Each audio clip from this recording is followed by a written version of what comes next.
Boa noite, meus amigos. Chegamos aqui para mais uma live às terças-feiras. Hoje eu vou conversar com a advogada feminista Gleide Selma Moraes. Ela é presidente da Comissão da Mulher da 51ª subseção da OAB, lá em Saquarema. Ela deve estar chegando, tá bom? Acabei de falar com ela. Deem só uns minutinhos, por favor.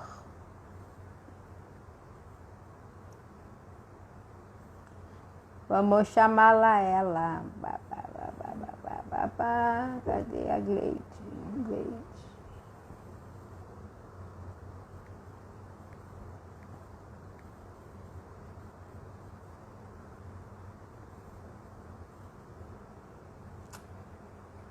Boa noite, Simone, Eugênia.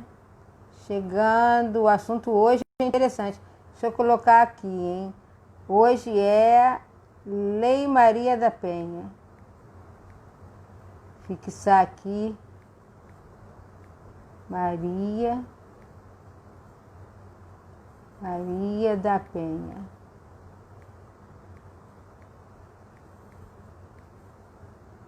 Boa noite, Simone. Acertos e desafios.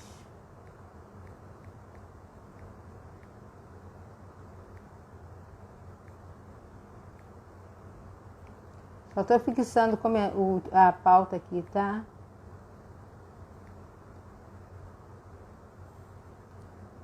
Oi, Gleide. Vou te chamar já já. Deixa eu só fixar aqui o comentário.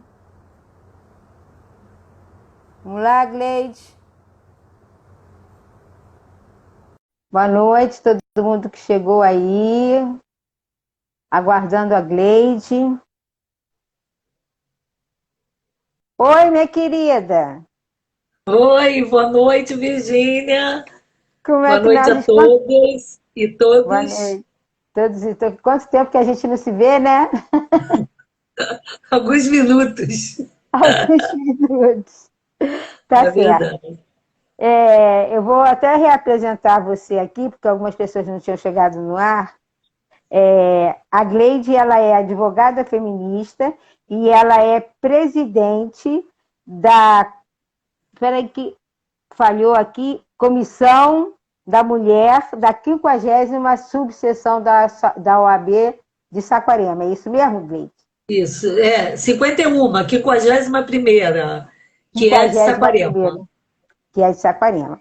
Então, vamos àquilo que nos preocupa. Lei Maria da Penha. Por que que ela tem... Ela está completando 14 anos, não é isso? Isso. 14 anos. Por que que ela tem esse nome e do que ela trata exatamente? 14 anos de existência de Lei Maria da Penha. Gleide vai nos contar tudo. Então vamos lá. Primeiro, dar boa noite para você, Virgínia, te agradecer o convite e Imagina, te eu que agradeço. parabenizar. Tá, te parabenizar por essa iniciativa, já que nós estamos no mês de aniversário da Lei Maria da Penha. Que bom a gente poder estar falando sobre a lei, porque falar sobre a lei é divulgar a lei, e isso que é importante para nós. E aí, boa noite para todos que estão nos assistindo, todos e todas. Já vi aqui algumas pessoas conhecidas, Isabel Clantac, Evânia Pacheco, também uma advogada querida e militante também do movimento de mulheres, e aí é bom, e todas que estão aí nos acompanhando, querendo tirar algumas dúvidas, né? Então vamos lá. Só um minutinho, Gleide, eu queria fazer um agradecimento especial à Ana Leonor Bugija, que é a vice-presidente da Amacaixa. Oi, ficou um pouquinho Isso, torto. Ela é vice-presidente da Amacaixa e foi ela que fez o link com a gente. Daí vai você. isso mesmo. Grande amiga também. Vamos Isso. agradecê-la por criar essa nossa comunicação aqui e fazer esse evento acontecer. Então, Virgínia, você me pergunta o que é a existência, do que trata a Lei Maria da Penha e por que ela tem esse nome, né? A Lei Uhum. Maria da Penha, ela é assim, ela é um marco no combate à violência contra a mulher. Né? É uma legislação que ela é considerada pela ONU, pela Organização das Nações Unidas, como a terceira melhor lei, mais avançada lei do mundo no combate à violência contra a mulher. É uma lei que, inclusive, é uma lei completa, que, inclusive, assim, inspira muitos outros países a fazer suas leis com base na nossa, né?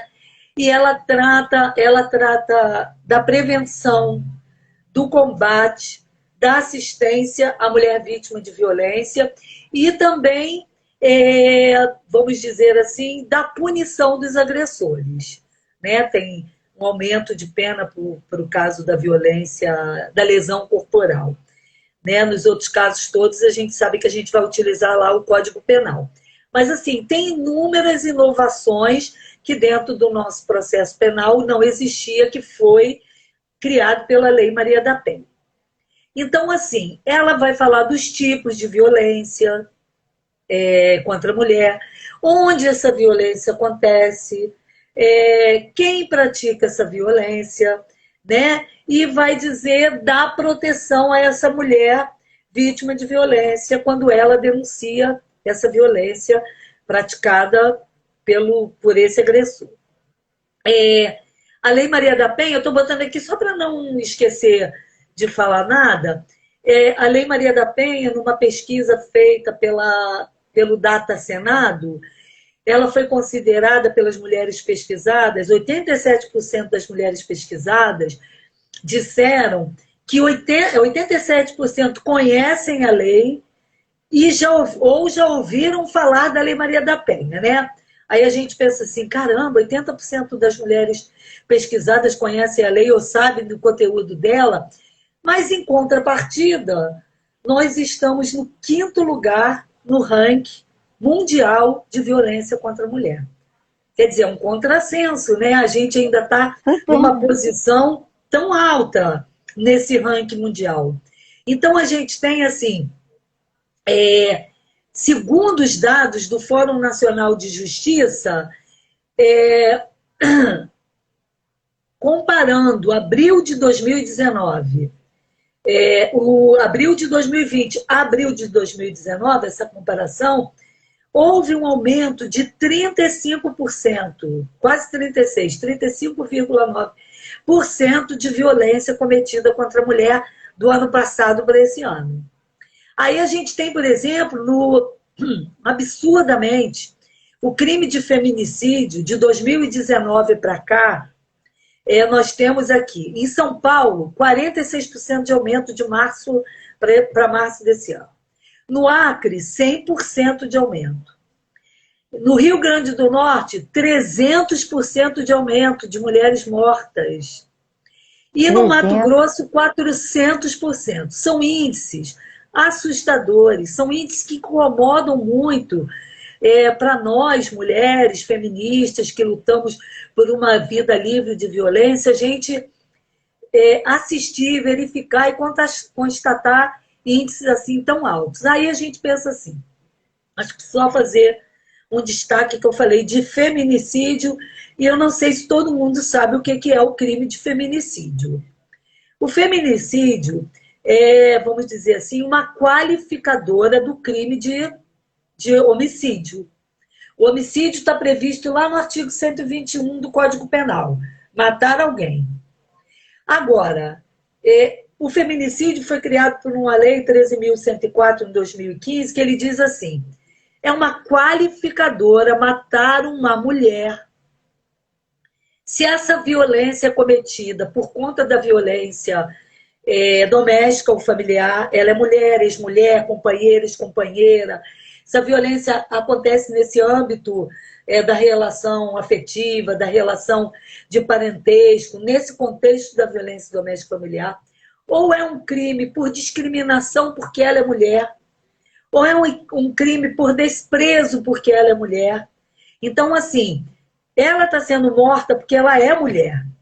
Então, esse crime teve um agravante, ele é considerado um crime com agravante, é um crime de ódio, é um crime de ódio.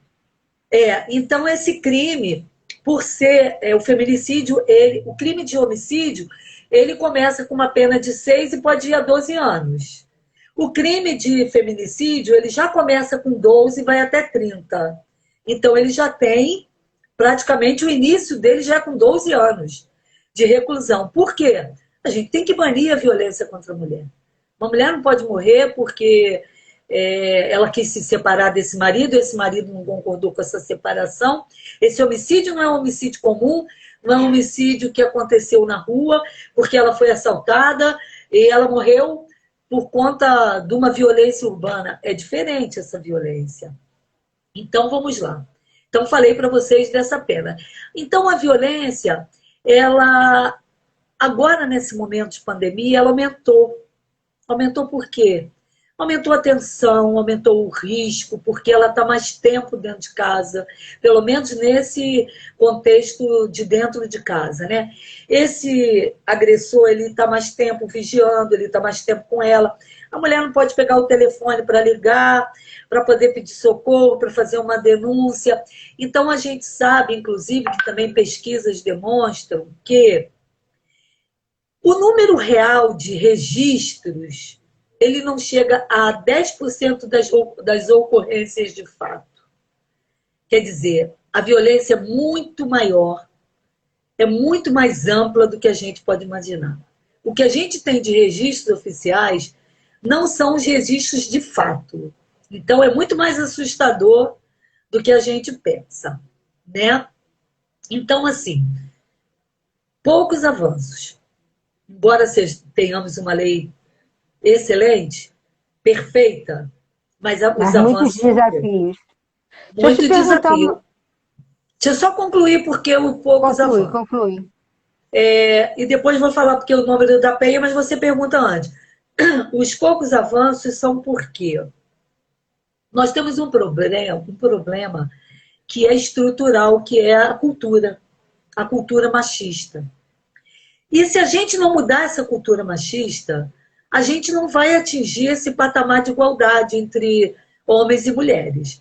Nós temos que mudar isso na família, na escola, na educação.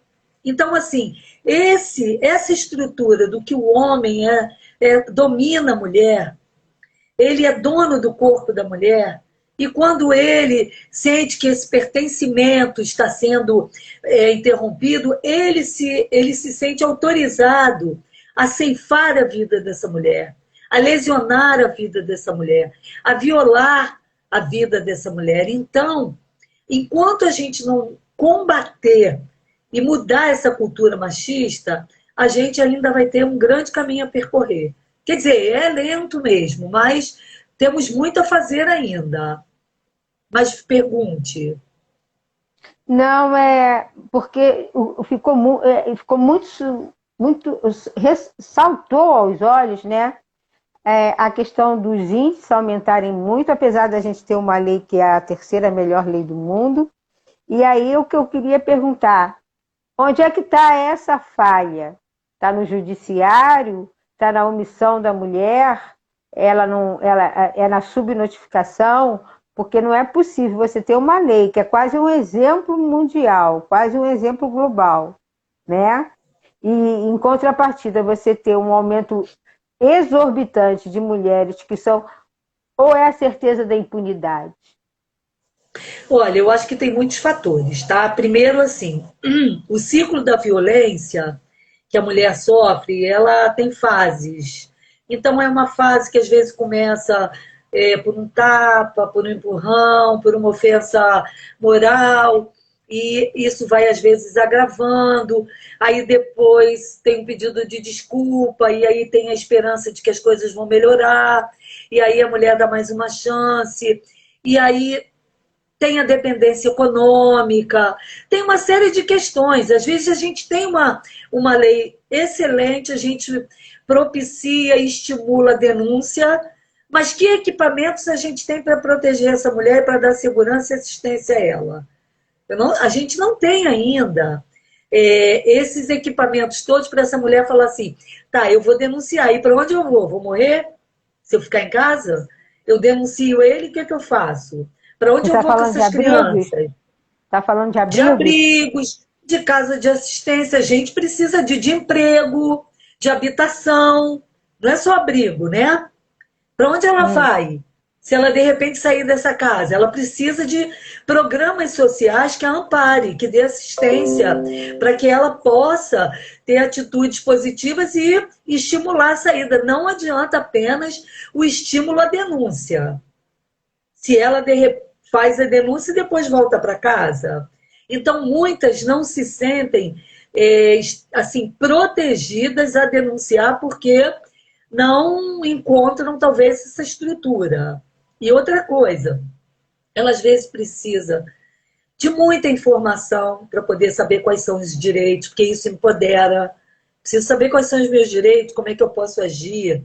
Então, isso a gente precisa mudar esse quadro, né? E a sociedade também precisa mudar. Eu acho que a gente precisa estimular os nossos meninos e as nossas meninas a não sofrerem violência, não aceitarem opressão, até para mudar a cultura mais tarde. Agora, deixa eu só fechar a primeira pergunta, que você me perguntou por que o nome de Maria da Penha. Isso, isso. Maria da Penha foi um exemplo, um caso emblemático no Brasil. Maria da Penha, em 1983, sofreu 2 tentativas de homicídio pelo marido. É uma farmacêutica e o marido, a primeira tentativa foi um tiro, esse tiro a deixou paraplégica, depois ele tentou, ela paraplégica na banheira, ele tentou eletrocutá-la e afogá-la. Então ele cometeu 2 tentativas de homicídio. Em 83, apenas 8 anos depois, em 1991, é que houve o primeiro julgamento do caso da Maria da Penha. Então, outra violência que ela sofreu, que é a violência do Poder Judiciário, da morosidade, né, dos atos processuais terem uma sequência tão lenta. E aí o marido foi, aí no caso já ex-marido, foi condenado a 15 anos de prisão, mas recorreu e saiu em liberdade do tribunal. 5 anos depois, esse processo foi novamente julgado. A pena de 15 anos foi reduzida para 10 anos e 6 meses. E ele saiu novamente solto, por quê? Porque ele recorreu dizendo que houve falhas processuais. Aí o advogado dele entrou de novo com recurso. E aí, a Maria da Penha, em 1998, resolveu, junto com o CEGIL, que é um comitê internacional de justiça, mas o CLADEM, fizeram uma denúncia internacional, o caso virou uma denúncia internacional, à Comissão Interamericana de Direitos Humanos, que é uma comissão da OEA, da Organização dos Estados Brasileiros, dos Estados Americanos, em que o Brasil é parte, e que tem que seguir os tratados internacionais, que ele assina como documentos internacionais, e que o Brasil acabou, por não responder ao processo, o Brasil acabou recebendo recomendações para fazer alteração, criar uma lei específica de combate à violência contra a mulher, fazer uma reparação à Maria da Penha, tanto é que o Estado do Ceará pagou a Maria da Penha uma indenização,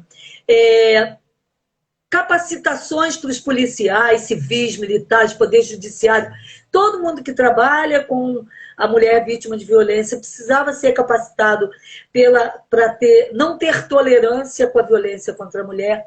Então, quando essa recomendação chegou, em 2002, houve um consórcio de ONGs feministas, Advocacy, Agende, Temes, Cefêmea, Sépia, não queria esquecer de nenhuma. São 6. Eu, inclusive, tenho orgulho de ter participado de um período na Advocacy. Ela elaborou um projeto de lei para apresentar ao Congresso Nacional, que foi feito através da ministra Ministéria Freire, na época secretária nacional de política para as mulheres, esse projeto passou pelo Poder Executivo, Poder Legislativo, pela sociedade, e ele foi aprovado nas duas casas, no Senado e na Câmara de Deputados, e no 7 de agosto, o presidente Lula sancionou a lei, e para homenagear simbolicamente, já que era inclusive também recomendação da Comissão Interamericana de Direitos Humanos, ele foi e homenageou a Lei 11.340 com o nome de Lei Maria da Penha. Perfeito. Tem uma Entendeu? História, né? Tem uma história longa e bastante participativa da sociedade. Exatamente. Aí, antes de te perguntar o que eu vou perguntar a seguir, circulou aí pelo Instagram e alguma coisa, um vídeo, ele é um teste. Caiu, segura. Pegou. Aí, é um vídeo teste de uma empresa, né, que eles fazem justamente por causa dessa comemoração do ano do mês da Maria da Penha, da lei. E o vídeo é exatamente assim. Entra um casal no elevador, você já deve ter visto, e aí tem outras pessoas dentro do elevador. Aí são dois atores. Os dois, o casal que entra, são dois atores. E ele começa a agredi-la. O que você está fazendo com esse batom? Tira o batom, não sei o quê, fecha essa blusa. Eu já disse para você não ligar, que tem agressões verbais. Ele não chega à agressão física, mas dá um empurrão, uma coisa assim. Basicamente isso. E as pessoas no entorno do elevador não sabem que elas estão sendo filmadas e que é uma peça comercial. E elas simplesmente pegam, se distraem assim no celular, faz de conta que não é com ela, você está entendendo? Então, na amostragem final de todo aquele contexto, de todo aquele povo que entrou no elevador e viu aquelas cenas de agressão, somente 2 ou 3 tentaram reagir e ele gritava: cala a boca, não se mete. A sociedade civil, ela está preparada para proteger a mulher também? Olha, infelizmente eu não assisti esse vídeo, mas eu acho que é bem interessante para provocar uma discussão. Primeiro, assim, a gente até aproveita e já fala um pouco dos tipos de violência. Violência contra a mulher não é apenas violência física.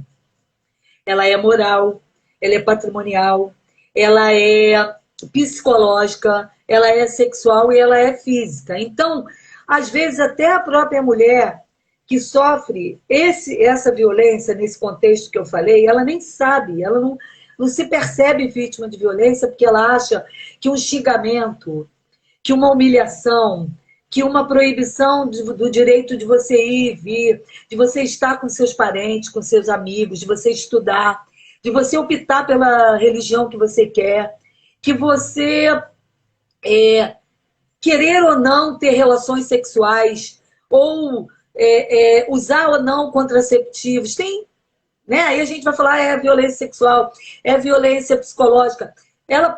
As pessoas pensam às vezes que violência é só violência física, e não é. Então, assim, eu acho que aquele ditado antigo que diz assim, que a gente mudou, que agora assim, violência contra a mulher, a gente mete a colher.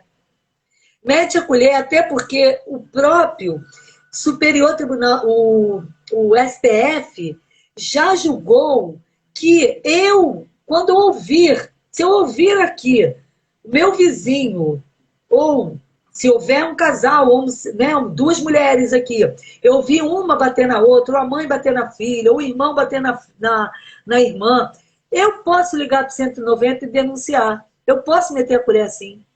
Porque a violência contra a mulher é uma violação de direitos humanos. E eu posso intervir. Agora a gente tem que mudar com essa cultura machista. Por quê? A gente pode e deve. A gente pode e deve intervir. Mesmo que o cara diga, você não tem nada com isso. Tenho sim. Tenho sim, porque você não pode fazer isso. Você não pode agredir, você não pode humilhar, você não pode fazer... E, de repente, querida, liga para o 180. Escuta lá as orientações lá do Ligue, uma ligação grátis, que você vai ter orientação do que você tem direito, do que você deve fazer. Mas não atenda, não. A Ana Leonor me contou uma coisa muito interessante que ela escutou um dia no condomínio que ela mora. Crianças, pré-adolescentes conversando, e o menino chamou a garota de vadia. Aí a Ana Leonor foi, conversou com ele sobre o que ele estava fazendo, que aquilo não era correto, que ele não podia humilhar uma colega chamando ela de vadia. E ela aproveitou também o momento, chamou a menina e falou: não permita que ele chame você de vadia. Foi mais ou menos uma história dessa. Ou seja, você alerta os dois. Porque a gente ouve muito, até namorados. Ah, meu namorado controla o meu celular. Meu namorado não me deixa falar com o celular. Minha sobrinha outro dia me disse que o namorado ligou e queria que ela fizesse uma ligação de vídeo chamada, que ele queria saber onde ela estava. Mas por quê? Não, porque ele disse que eu não posso sair. Ué, você não pode sair, ele é seu namorado. Ele controla você assim. Você já não está sendo mais controlada pelo seu pai, ainda bem. E agora você vai ser controlada pelo namorado? Não, ninguém pode controlar a gente. A gente tem que ter liberdade para fazer o que a gente acha que é correto. Então, essas coisas todas têm que ser esclarecidas, né? Perfeito. Aí eu queria te perguntar, dentro da lei da Lei Maria da Penha, o que é mais importante para o conhecimento das mulheres? Você já colocou várias coisas, mas você Isso. ainda tem alguma coisa a mais que poderia acrescentar? Mas O que é vamos mais lá. importante? Eu acho assim, que tem que pensar assim, que tem vários artigos que dão assistência para essa mulher, que dão proteção. Mas assim, eu destaco esses 5 tipos de violência que eu acho que é importante elas conhecerem, né? A física, a sexual, a moral, a patrimonial e a moral, patrimonial, física e sexual. Então, assim, ela precisa conhecer que essa violência tem os 5 tipos.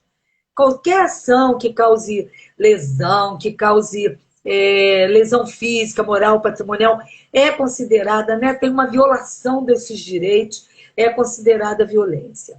Eu acho que ela tem que saber também que existem medidas protetivas para afastar esse agressor de perto dela. De que esse agressor, por exemplo, o juiz pode proibir, em 48 horas a partir do momento que ela denuncia, pode proibir ele de se aproximar, pode proibir ele de fazer contato, não só com ela, como com as testemunhas, como com seus familiares, que às vezes ele ameaça a família, ameaça a testemunha, ameaça todo mundo. Ele fica mandando, eu lembro de um caso que num dia o ex-namorado mandou 62 torpedos para a menina. Ela já não aguentava mais. Isso é assédio moral? Não, na verdade, ele estava descumprindo uma medida... Não, na verdade, isso é como é que é? Agora, desculpa, da tranquilidade, esqueci o nome, do tipo penal, que fala que você perturbar a minha perturbação da tranquilidade. Você está me incomodando.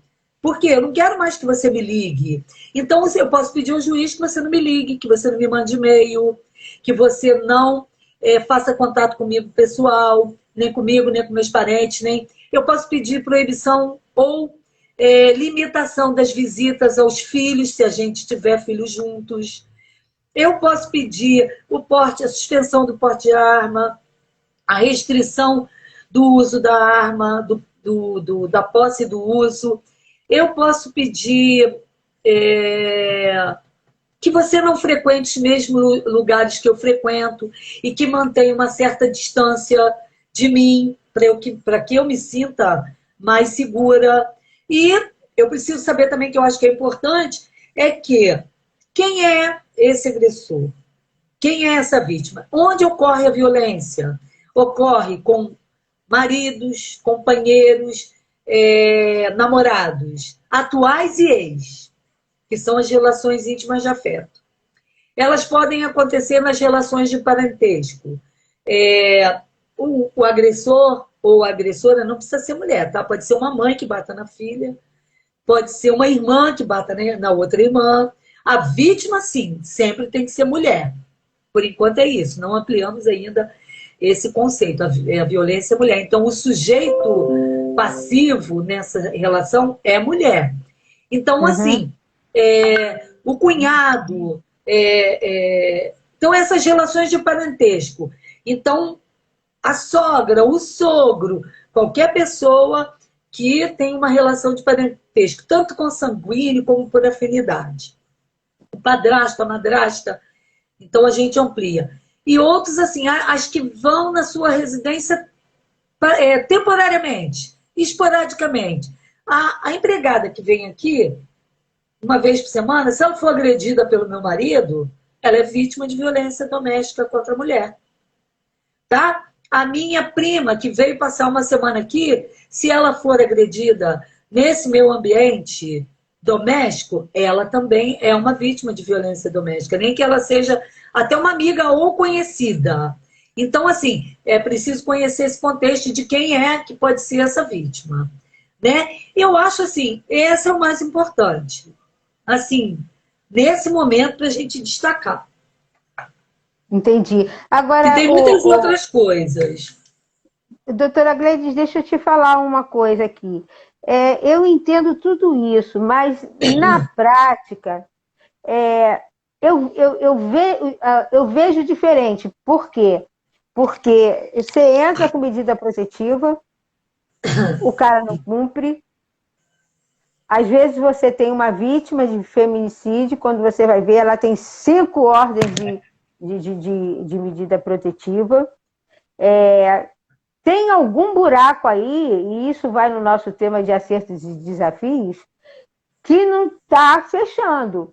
Porque você, como você disse, a lei é perfeita, é a terceira melhor lei do mundo, mas em compensação, no Mato Grosso, o número de pessoas, mulheres mortas, aumentou 400%. Aonde está essa rachadura? Tem alguma coisa que a equação não está fechando. Por quê? Não, a gente pode pedir medida restritiva. Te juro, Gleide, doutora Gleide, te falo do meu coração. Você acha que alguém está preocupado com medida restritiva? A gente tem prova, eu sei que existe, mas do existir ao cumprir, você, como advogada, já deve ter testemunhado em alguns casos. O que você me diz? Com certeza. Olha só. Eu só acho o seguinte. Hoje, nós temos até uma legislação nova que considera porque eu falo com base na lei, né? Também. Que considera o descumprimento das medidas protetivas, considera crime. Que antes, desobedecer uma medida protetiva não era considerado crime. Então, hoje, você descumpriu uma medida protetiva, você cometeu um crime. Eu acho que a mulher tem que pegar, é claro que espero que essa violência não seja grave e fatal. Ela tem que procurar o juizado e tem que dizer: eu preciso que esse agressor seja preso, porque a minha vida está em risco. Ele descumpre a medida protetiva. Então, não quero só que prorrogue, não quero só que amplie, que dê outras também, que a juíza pode dar várias medidas protetivas juntas. Eu quero pedir, e falar com o Ministério Público, eu quero pedir a prisão desse agressor. Eu preciso, porque senão eu vou ser morta. Senão eu vou ser ceifada. Agora, é claro, e a gente tem que melhorar muito esse sistema de proteção à mulher vítima de violência, porque ele está falho, sim. E você diz, é real. Como é que pode uma mulher que fez 9 registros, que tem medida protetiva e morta esfaqueada dentro de um ônibus, igual...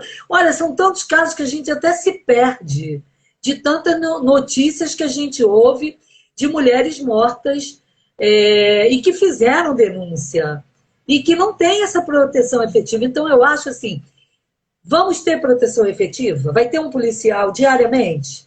Não vai. Nós temos uma patrulha da Lei Maria da Penha. A gente tem aqui, uma patrulha que vai percorrendo os lugares onde tem a mulher que fez a denúncia, que pediu medida protetiva. Mas ela não vai estar 24 horas na porta da casa daquela mulher. Lembrando E que não ela está foi na dessa. região ela tá na região dos lagos, tá, gente? Imagina se ela estivesse no Rio de Janeiro. Mas a gente lê e conhece os índices, vê que absurdo, sabe? Que como são assustadores. Aqui que é tão pequenininho, a gente não consegue dar conta. Nós temos aqui no município, só esse ano, com pandemia, 596 medidas protetivas pedidas. Quer dizer, um índice alto. Quer dizer, numa população dessa pequena, você ter quase 1.000 medidas, metade de 1.000 medidas protetivas pedidas, fora outros registros que foram feitos que não têm pedido de medida protetiva, que só foram feitos lá, mas não preciso da medida protetiva, não. Eu me cuido, mas eu quero denunciar uma lesão, uma injúria, né? Uma violência sexual. Então, você vê como é alarmante. Então, acho que o sistema de proteção ele tem que aumentar. A gente tem que sensibilizar os juízes, os promotores. Temos alguns que são parceiros, temos. A juíza mesmo daqui da comarca, a doutora Camila. Vamos até fazer uma live dia 20 com a OAB Mulher da região toda dos Lagos e a nossa diretora da OAB Rio e a juíza daqui falando um pouco. Até bom vocês ouvirem a juíza falando da experiência. Mas nem todos os advogados, os juízes e os promotores têm a consciência de gênero, têm essa capacitação do que é gênero. Ninguém aprendeu o que é gênero na faculdade. Então, nem todos têm essa visão, e nem todos têm. Alguns acham que mulher precisa. Apanhou porque fez alguma coisa errada, apanhou porque mereceu, foi estuprada. A gente escuta isso, infelizmente, né? Que estava com a roupa curta, que se exibiu Então, também. aí você falou uma coisa, antes perguntar para você a terceira pergunta que a gente tinha conversado. Como é que fica a situação da mulher, e aí eu não vou dar o nome da criatura, que eu não vou dar visibilidade, da mulher que agride a mulher. Nós estamos vivendo um momento em que uma criatura resolveu um assédio, é uma violência psicológica, é um tipo de agressão, não sei exatamente qual, a uma menina de 10 anos que foi vítima de uma violência, de um estupro, e que não está previsto em lei, não precisa ela dar sequência àquela gravidez, sabe-se lá o que vai acontecer na vida dela, já conversamos sobre isso, quando ela olhar para o filho e lembrar da agressão. E aí eu te pergunto, o que a gente faz com a criatura dessas, que tem uma atitude dessas? A lei Olha, é cadeia? É o quê? olha só, eu acho que tem algumas questões aí que a gente pode destacar. A primeira delas, essa pessoa, essa criatura, é uma criatura desprezível.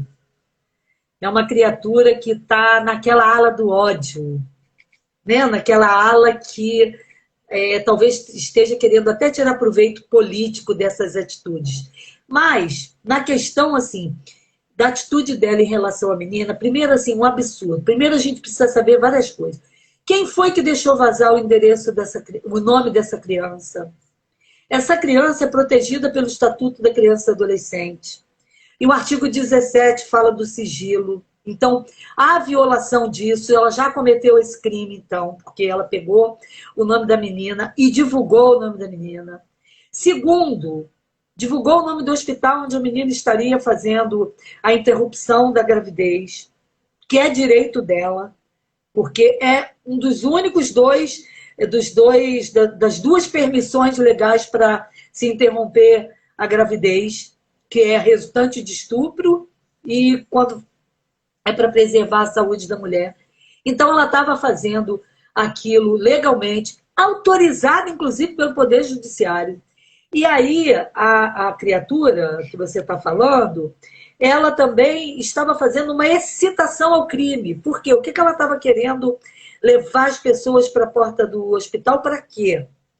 Para que as pessoas impedissem que o aborto fosse feito, a interrupção da gravidez daquela menina tão afetada psicologicamente, fosse interrompida, fosse não acontecesse.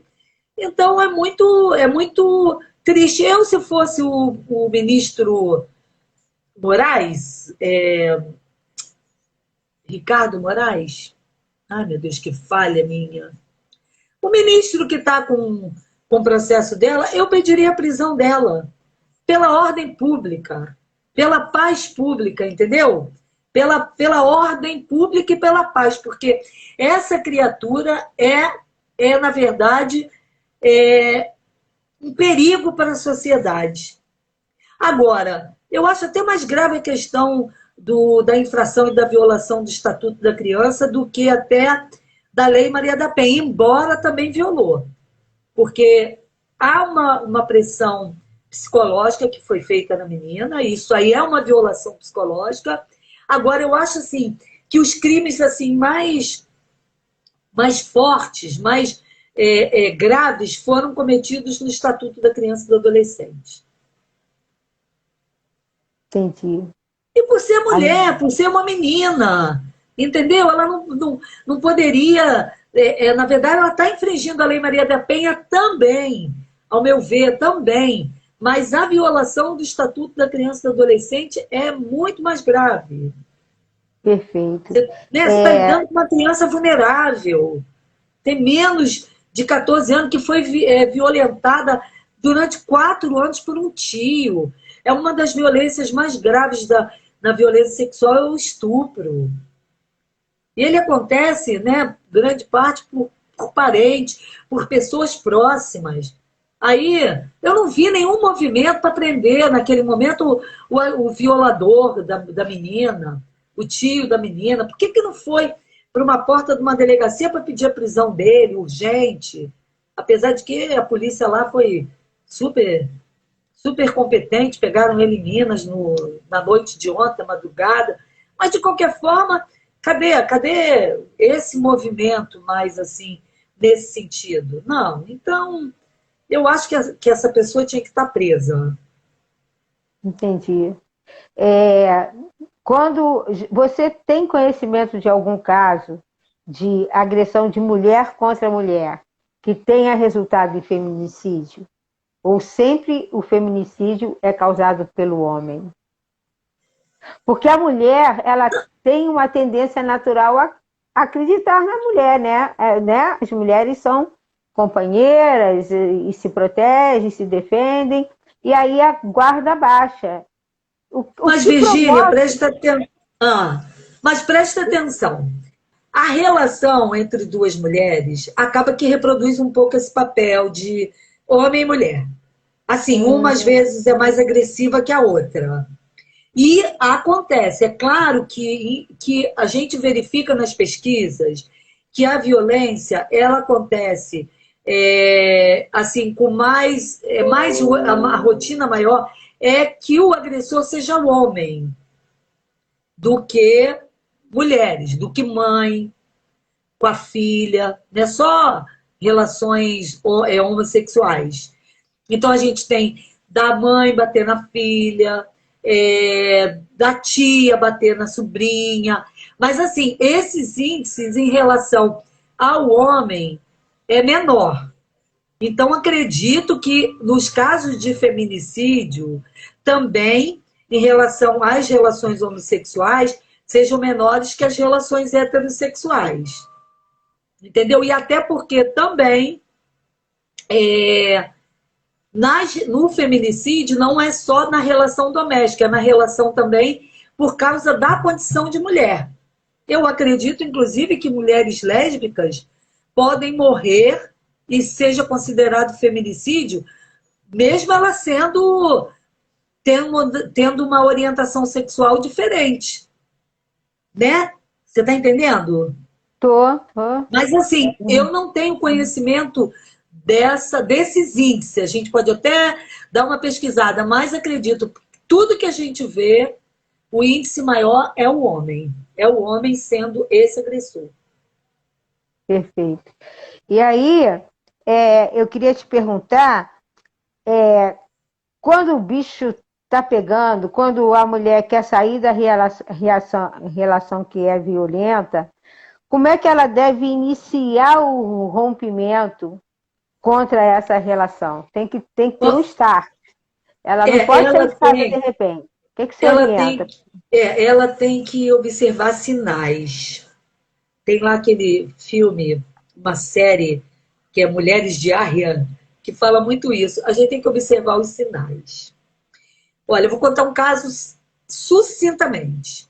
Eu tinha uma pessoa que trabalhava na minha casa uma vez por semana, ou duas, não me lembro agora, e que, ai meu Deus, de novo, que chegou um certo momento, ela parou, não veio mais. Eu falei, o que aconteceu? Liguei. Aí atendeu um homem. Aí eu falei, eu queria falar com a fulana. Poderia? Ah, pode falar, é o namorado dela. Aí eu falei assim, não, mas eu não quero falar com o namorado dela, eu quero falar com ela. Ué, mas eu estou falando para a senhora que é o namorado dela, a senhora pode me dizer o que que é. Então, por favor, o senhor pede para ela ligar para a Gleide, que eu quero falar com ela. Fala que é a doutora Gleide, tá? A da Delegacia de Mulheres. Mentira.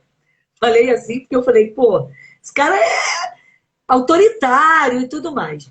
Aí, quando passou 2 ou 3 semanas, ela me ligou. Ah, doutora Gleide, desculpa, vou amanhã. Olha, eu não liguei porque meu namorado quebrou meu celular. Porque ele não queria que ninguém atendesse celular. Só ele, eu não poderia atender. Aí eu falei, fulana, olha só, a gente está pensando em casar, morar junto, isso aqui. Isso já é um exemplo. Isso já é um sinal de que esse cara é autoritário, é machista. Não, ele só é ciumento. Não, ele não é ciumento. Isso não é ciúme. Ciúme não impede, não vai impedir você de, inclusive, atrapalhar o seu trabalho. Eu te chamo para trabalhar, para você ganhar o seu dinheiro. Ele já está atrapalhando a sua vida profissional. Independente, até se fosse uma amiga sua, que pior ainda. E aí, como é que vai fazer? Eu sei que depois, infelizmente, ela não foi mais falar comigo, não trabalhou mais na minha casa, mas eu dei um toque a ela. Então, acho que a gente tem que observar os sinais. E os sinais acontecem no dia a dia, mas a gente, às vezes, está apaixonada, está envolvida com tantas coisas, a gente não observa. Então, a violência não começa com um homicídio, ela vai crescendo. Ela, às vezes, começa com proibições, depois com controle, depois com pequenas agressões, depois com aumento das agressões, até que um dia pode culminar num homicídio. Então, tem que estar alerta para isso, para observar esse ciclo. Às vezes bate, dá um tapa, um empurrão, depois pede desculpa, chega com uma flor, chega com bombom, chega com convite para ir almoçar. Observa, a gente chama isso de lua de mel, mas é depois do que ocorre uma violência. Aí é o momento de começar a pensar, onde isso pode chegar? Não sabemos.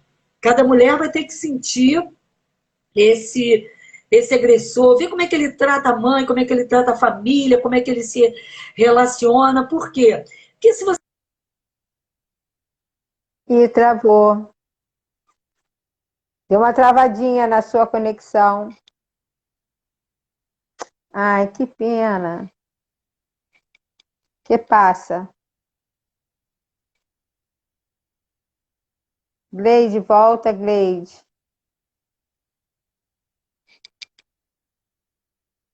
Travou mesmo. Poxa, ela estava indo tão bem. Vamos aguardar.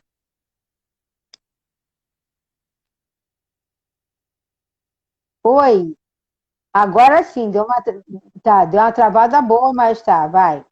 Pô, entrou uma ligação aqui, caraca. Mas então, Ah, Virginia, é isso. Então, o que que acontece? Observar isso e buscar orientação, já criar um plano para saída ou não. Se não quer sair, procura ajuda. Procura fazer uma terapia, você, ele, ver se é possível salvar essa relação. Se não é possível, se não é, se a violência está se agravando, preserva a sua vida, sua integridade física, mental e tudo mais, entendeu? uhum. Doutora Gleide, eu costumo dizer que a gota que transborda o copo não é a última, é a primeira. Não sei se Muito você bom. concorda comigo. Todo mundo Concordo. fala, a gota d'água, a gota que transbordou o copo. Não, não foi ela, foi a primeira. Porque se na primeira eu não deixo o copo encher, a última não vai transbordar. Então, esses sinais aos quais você está se referindo são aqueles que a mulher nega, mas aí vem a pergunta que uma vez eu ouvi uma coisa que nunca mais eu esqueci, até de uma pesquisadora. Ela disse que qualquer pessoa que está numa relação abusiva, algum tipo de ganho ela tem. Entendeu? Ela falou isso. Você está numa relação abusiva, alguma coisa você está levando de bom. Ou seja, a comida que você come, a casa que você mora, o sexo que você tem, não dependendo a quantidade de surras que você leva. Mas não Eu é fiquei muito, normal, né? eu fiquei muito impactada com aquilo, mas com o tempo você vai observando que tem mulheres que se submetem porque elas não têm como se sustentar. E aí vem a pergunta que se segue. A violência, seja ela de qual natureza, ela tem classe social, ela é mais numa classe, menos em outra. As Boa mulheres têm... pergunta, Virgínia. A violência contra a mulher, ela não tem classe social. Ela, ela, ela atinge mulheres pobres, mulheres ricas, mulheres negras, mulheres brancas, mulheres indígenas, mulheres idosas, mulheres jovens, mulheres católicas, ateias, umbandistas, evangélicas, mulheres de todos os tipos que você pode imaginar. Ela, infelizmente, tem até um slogan: a violência contra a mulher ela é democrática. Ela acontece de forma democrática, porque ela perpassa por tudo isso que eu te falei. Então, assim, a única diferença é que mulheres ricas, de uma classe social mais acima, elas têm um escape mais fácil. Então, por exemplo, elas às vezes não dependem economicamente daquele homem. Vamos imaginar aqui um exemplo que eu quero dar da Luísa Brunet. Sim, eu lembrei dela. Luísa Brunet foi agredida. Na mesma hora, pegou o aviãozinho, veio para o Brasil, denunciou, entrou com uma ação, fez uma campanha.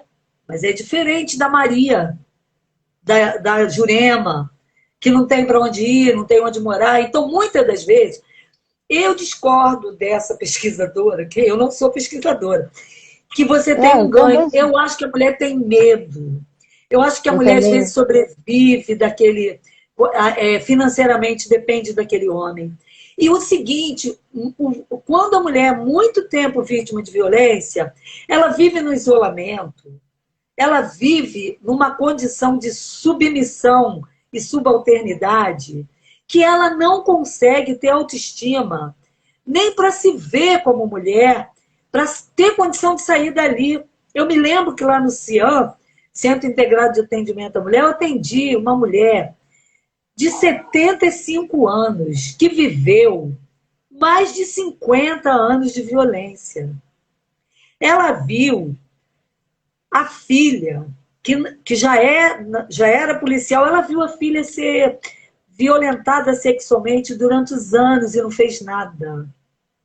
E se culpava até hoje. Não é que ela não que ela fizesse olhos fechados, não. Ela sabia, mas ela não podia tomar atitude nenhuma.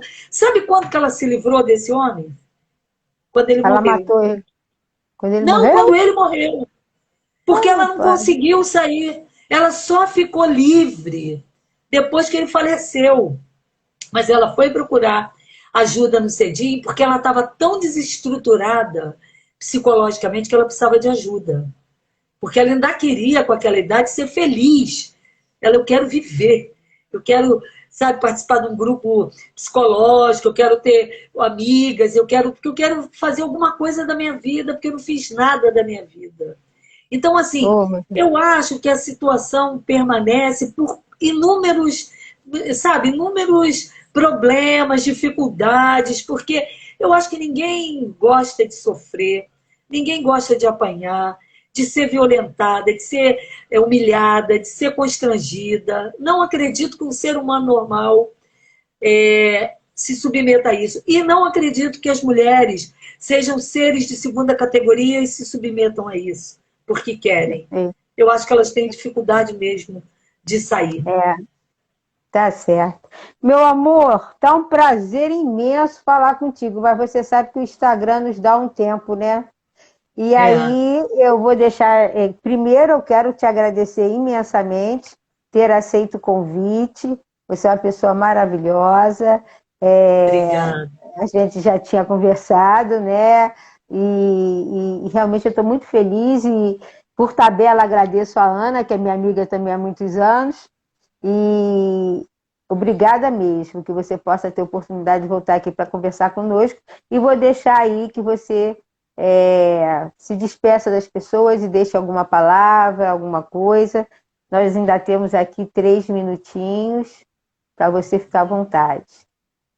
Olha, eu queria dizer assim, primeiro agradecer muito a você pelo convite, por essa iniciativa que eu acho de grande importância, né? A gente poder estar discutindo uma lei tão importante para as mulheres. E assim, olha, tente perceber essas situações de violência, porque às vezes uma coisinha pequena, às vezes é a ponta de um iceberg. Então, ligue para o 180, peça orientação, e aí vá criando seu plano para sair dessa situação de violência, porque isso cria impacto na família.